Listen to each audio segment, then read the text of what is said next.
जो tax payer है ना, वो चैरिटी कर रहा है देश में, उसको कोई बेनिफिट नहीं मिल रहा। ठीक है। एंड आप मेरे को एक बात बताओ ना, जब आपको पता है कि मैं 10 रुपए कमाऊंगा और 4 रुपए सरकार रख लेगी, आप उसको महीनों में गिनो, तब आपको खटके की बात। 12 महीने में से 5 महीने आप सरकार के लिए काम कर रहे हो। चमकी बात। अब आप अपनी जिंदगी में देख लो, कितने साल आपने सरकार की गुलामी करनी है। इस वीडियो में आप सुन रहे थे भारत पे के फाउंडर अशनीर ग्रोवर को, जो गोवा में आयोजित ETCIO एनुअल कॉन्क्लेव 2023 में बोल रहे थे। अशनीर ने बताया कि कैसे भारत की टैक्स प्रणाली देश में व्यापार करने वाले लोगों के लिए एक चिंता बन चुकी है। नमस्कार, द वायर देख रहे हैं आप। मैं हूं आपके साथ चिराग झा और कैमरे के पीछे हैं Devi Dutt. Henley private wealth migration report 2023 में भारत को लेकर चौंकाने वाली बात कही गई है। दावा किया गया है कि अकेले साल 2023 में देश के 6500 मिलियनर यानी करोड़पति देश को छोड़ सकते हैं।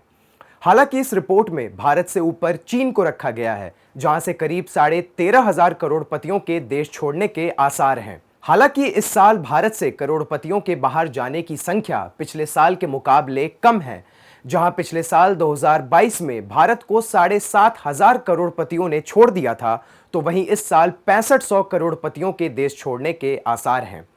वैसे ये संख्या कम हो या ज्यादा, इससे फर्क नहीं पड़ता, क्योंकि बड़ा सवाल यह है कि आखिर अमीर लोग देश को छोड़ने को मजबूर क्यों हैं? क्या भारत की आर्थिक नीतियां इनके लिए कोई दिक्कत पैदा कर रही हैं? आइए इस वीडियो में समझने की कोशिश करते हैं। यह है 2023 में बजट पेश होने के बाद का भारत का नया टैक्स स्लैब। इसे ध्यान से देखें तो पता लगता है कि 15 लाख से ज्यादा सालाना आय वाले लोगों को 30% टैक्स देना पड़ेगा।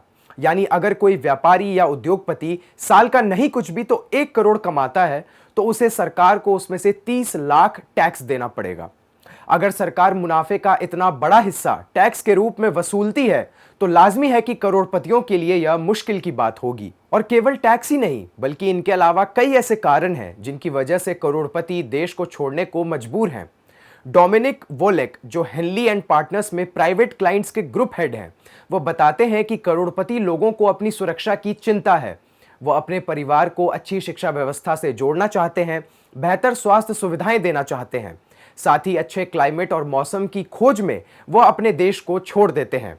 इसके अलावा डोमिनिक वोलेक बताते हैं कि यह करोड़पति ऐसे देशों का रुख करना चाहते हैं जहां फॉरेन डायरेक्ट इन्वेस्टमेंट को लेकर अनुकूल माहौल है और साथ ही इन्वेस्टर्स को नागरिकता भी दी जाती है। हेल्ले की रिपोर्ट यह भी बताती है कि भारत को छोड़ने वाले करोड़पति लोगों की पहली पसंद दुबई और सिंगापुर है। दुबई की गोल्डन वीजा प्रोग्राम इन करोड़पतियों के लिए सबसे ज्यादा अनुकूल है, जिसके साथ ही इन लोगों के लिए अनुकूल टैक्स सिस्टम और व्यापार के लिए एक सुरक्षित और बेहतर अवसर भी यह देश मुहैया कराते हैं।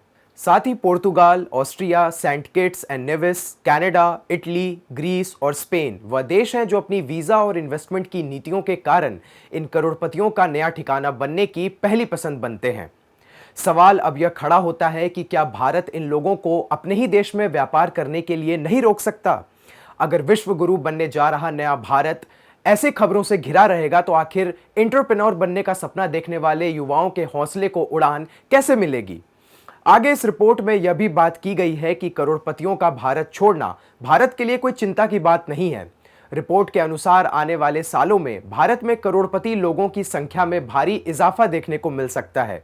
लेकिन क्या देश में केवल अमीर लोगों की संख्या बढ़ना ही देश के लिए अच्छी खबर है?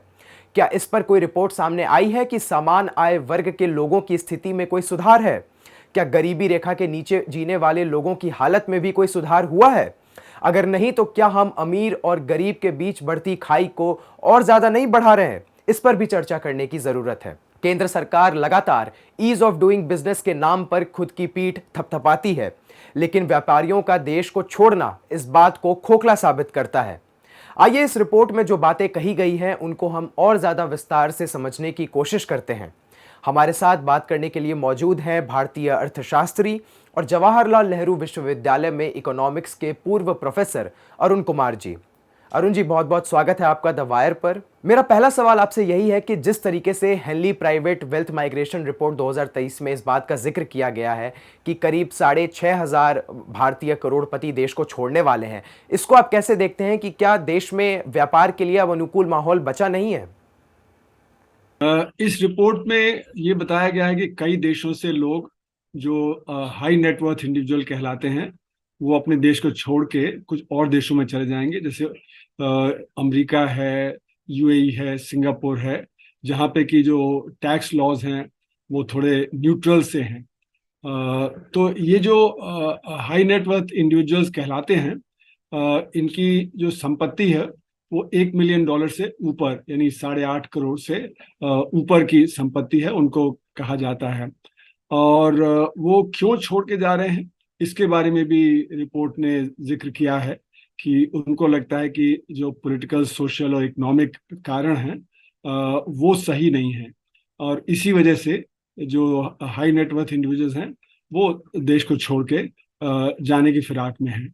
और ऐसी रिपोर्ट बार बार आती रही है, 2019 में भी आई थी कि 23,000 हाई नेटवर्थ इंडिविजुअल्स ने देश छोड़ दिया था 2014 के बाद, और 2019 में 5,000 लोगों ने छोड़ा था। उसी तरह अभी पार्लियामेंट में भी पिछले साल रिपोर्ट आई थी कि करीब 2 लाख से ऊपर लोगों ने अपनी इंडियन सिटीजनशिप छोड़ दी है और वो विदेश चले गए हैं। तो यानी तो ये सिलसिला जो बाहर जाने का है वो एक तरह से चलता जा रहा है, और इसमें हाई नेटवर्थ इंडिविजुअल्स तो हैं ही जिनकी संपत्ति है, लेकिन उसमें अब और भी जो वर्कर्स वगैरह हैं वो भी छोड़ के जा रहे हैं। तो कुछ ऐसा लग रहा है कि जैसे देश का माहौल, चाहे वो निचले तबके में बेरोजगारी की वजह से है, चाहे ऊपर के तबके में उनको डर है कि कुछ यहाँ पे स्थिति ठीक नहीं है, इसलिए जा रहे हैं। सर, मेरा दूसरा सवाल आपसे ये है कि जैसे इस रिपोर्ट में कहा गया है कि भारतीयों का, जो करोड़पति भारतीय हैं, उनका देश को छोड़ना कोई चिंता की बात नहीं है, क्योंकि आने वाले समय में और ज़्यादा करोड़पति देश में पैदा होंगे। तो इसको आप किस तरीके से देखते हैं कि क्या सही में ये कोई खतरा नहीं है, या फिर जिस तरीके से हज़ारों की संख्या में हर साल पलायन हो रहा है करोड़पतियों का, वो वाकई में खतरा है? कि ये प्रोजेक्ट करना बहुत ही कठिन है। अभी हमने देखा कि पैंडेमिक के दौरान क्या हुआ। तो ऐसे दुनिया में इवेंट्स होते रहते हैं कि हम आने वाले समय में 5 साल या 10 साल में क्या होगा उसके लिए छोड़िए, हम तो 2 साल का आगे प्रिडिक्ट करना कठिन होता है। अभी यूक्रेन का युद्ध चल रहा है, उसकी वजह से एक नई कोल्ड वॉर शुरू हो गई है, जिससे सारा ट्रेड और फाइनेंस वगैरह डिस्टर्ब हो गया है। हमने देखा ग्लोबल फाइनेंशियल क्राइसिस 2007-8 में एकदम से सडनली आ गया था, जिसका असर सबकी संपत्ति पे पड़ा था, स्टॉक मार्केट का काफी डिक्लाइन हुआ था। तो प्रिडिक्ट करना 2 साल का मुश्किल है, 10 साल की तो बात छोड़िए। तो इसलिए मैं इन सब प्रिडिक्शंस को पे ज्यादा विश्वास नहीं रखता।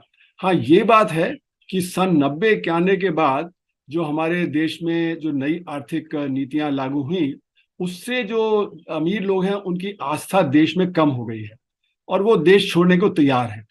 दूसरी बात यह है कि काले धन की अर्थव्यवस्था जितनी बड़ी होती चली जा रही है, उसके चलते हुए बहुत सारे अमीर लोगों ने अपना बहुत सारा पैसा देश से बाहर निकाल लिया है। दुनिया में 90 टैक्स हेवन है, और ये 90 टैक्स हेवन में भारतीयों का पैसा जमा है। हमने पैराडाइज पेपर में देखा, पैनामा पेपर में देखा, ब्रिटिश वर्जिन आइलैंड वाले जितने भी पेपर्स आए उनमें कि सैकड़ों भारतीय हैं जिन्होंने अपना पैसा देश से बाहर निकाल के रखा है। तो जिन्होंने देश से बाहर पैसा निकाल के रखा हुआ है उनके लिए विदेश जाना बड़ा आसान हो जाता है, क्योंकि उनकी संपत्ति ऑलरेडी काफी हद तक वहां बाहर है। दूसरी बात यह कि जो हाई नेटवर्थ इंडिविजुअल्स हैं, उनकी काली कमाई भी होती है। तो काली कमाई जो होती है उसको बचाने के लिए वो विदेश जाके जो है बसना चाहते हैं। तो एक तो हमारा जो बिजनेस एनवायरनमेंट है वो बिगड़ रहा है, क्योंकि बार बार सरकार कुछ ऐसी नीतियां ले आती है जिससे कि वो एनवायरनमेंट खराब हो जाता है। दूसरा, उनका काला पैसा बाहर है, तो उनको देश से लगाव कम हो गया है। और जब से ये वैश्वीकरण हुआ है नई आर्थिक नीतियों के बाद से तेज, तो उससे भी जो लगाव है देश से वो हमारे लोगों में कम हो गया है। और जो एक और चीज इससे जुड़ी हुई है नई आर्थिक नीतियों से, कि पहले भी लालच होता था, पर लालच अब बहुत ज्यादा बढ़ गया है। तो वो लालच के चक्कर में लोग पैसे से ज्यादा जुड़े हुए हैं बनिस्बत देश के, तो इसलिए देश के प्रति आस्था कमजोर पड़ गई है। और मेरा मानना है कि ये कुछ कारण है जिसकी वजह से लोग बाहर जाके बसना आजकल बसने की बात सोचते हैं। जी सर, मेरा अगला सवाल आपसे ये है कि जिस तरीके से केंद्र सरकार लगातार ईज़ ऑफ डूइंग बिजनेस के नाम पर अपनी पीठ थपथपाती है, वह कहती है कि देश में व्यापार को लेकर एक अनुकूल माहौल है। इसको आप किस तरह देखते हैं, और क्या जब करोड़पति देश से पलायन कर रहे हैं तो क्या ये जो दावा है इसको ये खोखला साबित नहीं करता है? देखिए, जो ईज ऑफ डूइंग बिजनेस का एक इंडेक्स आता था वर्ल्ड बैंक का, वो तो डिस्क्रेडिट हो गया था, क्योंकि वो पाया गया था कि उसका काफी कुछ मैनिपुलेशन चल रहा था। लेकिन फिर भी सरकार कहती रहती है कि हम जो बिजनेस है उसको करने में सहायता देंगे वगैरह। लेकिन हमारे देश में क्रोनिज्म बहुत ज्यादा है। क्रोनिज्म का मतलब है कि कुछ जो फेवर्ड बिजनेसमैन हैं उनको सारी छूट मिल जाती है, सब तरह की सहायता मिल जाती है, वो बिजनेस एक्वायर कर लेते हैं, उनको परमिशन मिल जाती हैं। तो इससे भी हमारा जो ईज ऑफ डूइंग बिजनेस है वो खराब हो जाता है, क्योंकि जिसको तो फायदा हो रहा है वो तो फिर अपना बिजनेस आगे बढ़ा लेगा, लेकिन जो दूसरे बिजनेसमैन हैं उनको अपना बिजनेस बढ़ाने में मुश्किल हो रही है।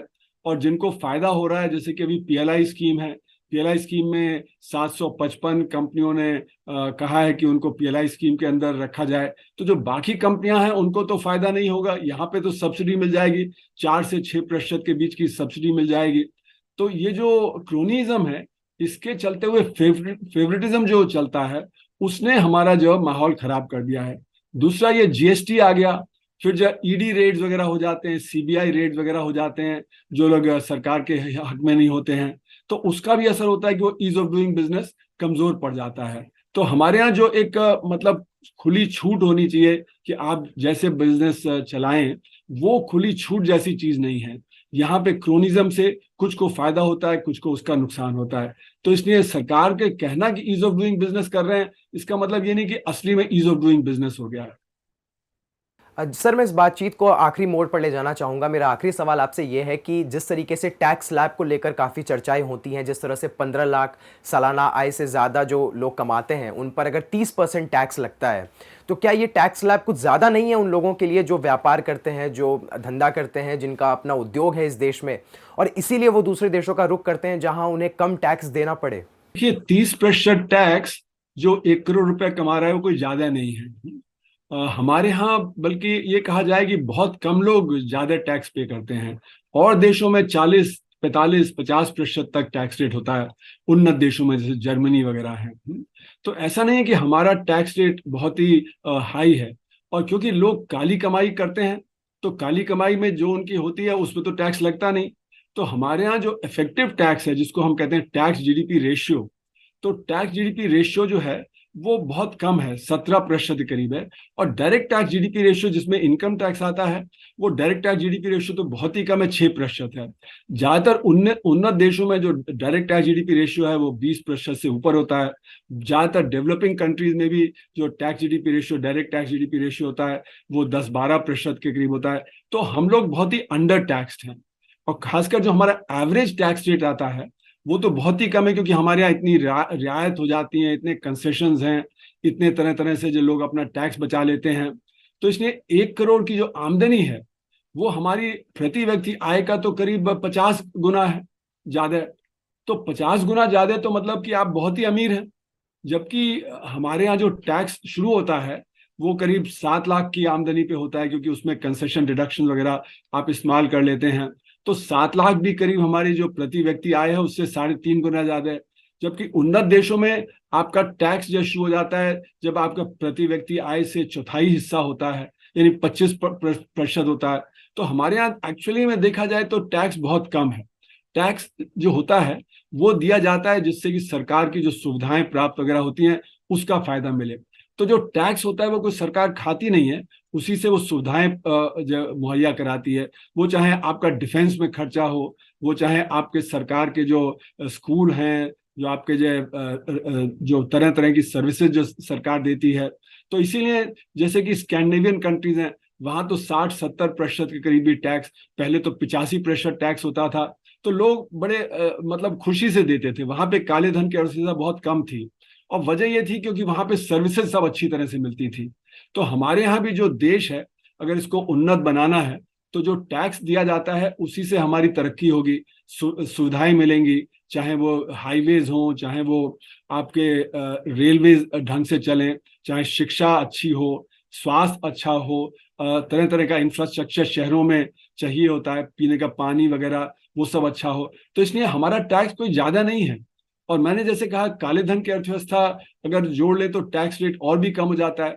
और अगर कंसेशन डिडक्शन देख लें तो एवरेज टैक्स रेट तो बहुत ही कम होता है, 10-12-15% के करीब पड़ता है। तो हमारा टैक्स ज्यादा नहीं है और इसलिए लोग बाहर नहीं जा रहे कि वो टैक्स बहुत ज्यादा है। वो तो ये है कि जो आपके टैक्स हेवन है वहां पे टैक्स रेट कम होता है और वहां पे जाके वो अपना करते हैं। इसका ये मतलब हुआ कि जो हमारे अमीर हैं उनकी आस्था देश के प्रति बहुत कम है। अगर उनकी आस्था होती तो वो देश को और उन्नत बनाने के लिए खुशी खुशी टैक्स देते, लेकिन अब उनकी जो आस्था है वो देश से हट गई है। वो अपने लिए काम करते हैं और नई आर्थिक नीतियों का एक स्वरूप ये है कि आप जब प्रॉफिट मैक्सिमाइजिंग इंडिविजुअल्स हैं, और प्रॉफिट मैक्सिमाइजिंग इंडिविजुअल है तो आप इंडिविजुअली वो कर रहे हैं, वो आपका कलेक्टिविटी से कोई लेना देना नहीं है।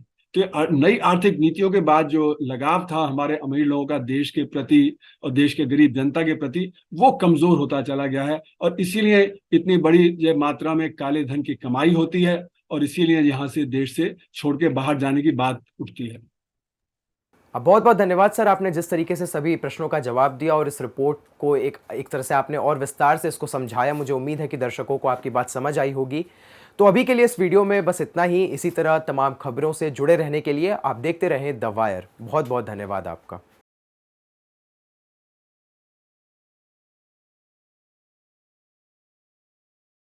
द वायर के और वीडियोस देखने के लिए सब्सक्राइब करें और बेल आइकन पर क्लिक करें। स्वतंत्र पत्रकारिता की आर्थिक मदद करने के लिए डिस्क्रिप्शन में दिए गए लिंक पर जाएं और अपनी राशि चुनें।